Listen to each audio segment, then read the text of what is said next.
Setiap hari kita bangun, hadap macam-macam cabaran. Tapi, pernah tak kita fikir, macam mana nak buat setiap saat tu bermakna? Ramai orang ingat ibadah tu cuma kat gereja.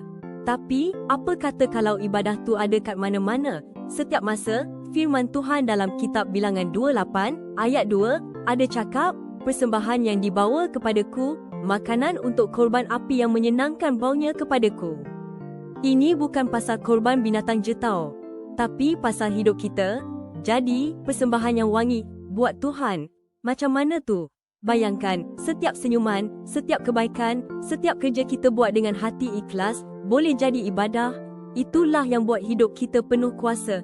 Sebab Tuhan ada dengan kita dalam setiap langkah. Jom, jadikan setiap hari kita satu persembahan yang wangi untuk Tuhan. Barulah hidup kita betul-betul bermakna dan berkuasa.